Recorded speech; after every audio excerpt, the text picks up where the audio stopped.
If you want to learn how to make ESPN style graphics, I'm going to show you how to in this video. For the past 2 years in women's basketball, Pitt State versus Fort Hays has always been a good one. They'll always face off around 2 times a year, but these 2 teams are always the ones that are at the top of their conference. This ended up being our conference game of the week that was being shown on 30th The Spot, meaning that they needed some graphics that they could play on TV, and that's where these graphics came into play. This was just a simple standings graphic, but I wanted to give it an ESPN type of feel, and I wanted to do that by playing into the simplicity of everything while also staying on brand with the conference. I'm gonna break down everything I did in this Photoshop file, and then I'm gonna break down how I transferred everything in that file over to After Effects to add motion to it. And then I'm gonna show you what it looked like on TV, because I think it was pretty surreal. In order to do this, I got some inspiration from ESPN graphics. So the direction I went was something clean and simple, but you could still tell what league this was for. I started off by simply adding just a simple gradient, and then I added some simple elements. This was really a challenge for me because if you know my graphics, you know I love to overcomplicate everything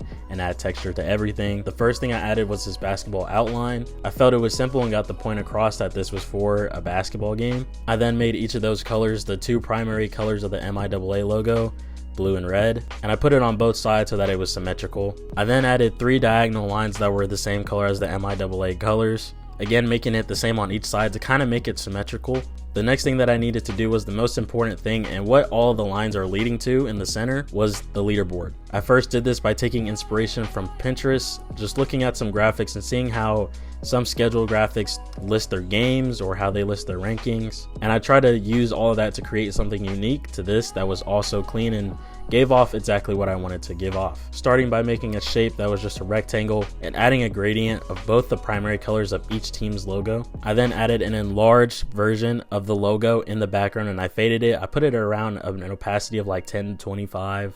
Maybe even 5, I don't really know. I then added a drop shadow and put the main logo in the center. On the left, I then put what rank they were, and on the right, I put the record. On the left side, I put a white square there with black text, and on the right side, since it was already dark, I just put white text. I think this contrast made both of those numbers stand out. I then repeated this process for every single team, and honestly, that was the longest part, was just figuring out what design I wanted.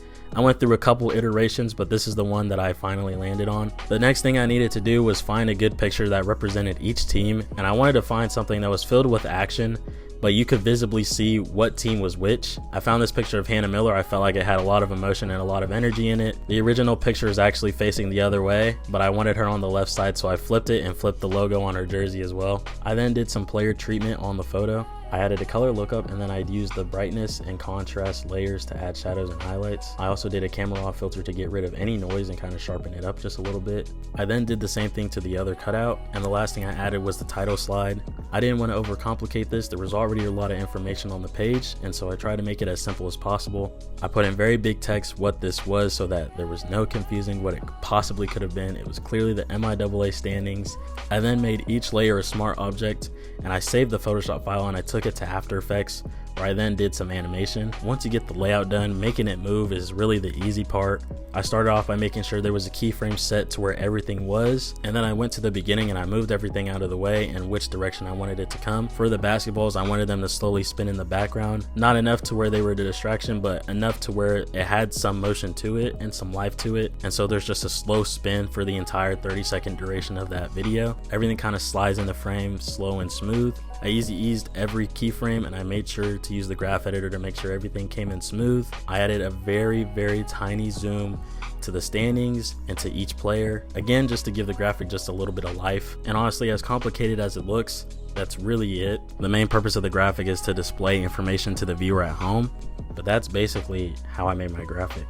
And if you haven't subscribed yet, please subscribe. I'm trying to do a video every week where I do breakdowns like this. I'm going to show you guys what it looked like on the broadcast. Shout out to my guys Daryl and Ryan for the amazing voiceover work for it, but they did an amazing job conveying all the information. Pittsburgh State, she's the one that's been in the big games. She's been to multiple MIAA championships. If you want a deeper look into the Photoshop file, there's going to be a link down in the description to my Patreon. There'll be a free Photoshop file that you guys can look, prize, study, do whatever you want to it.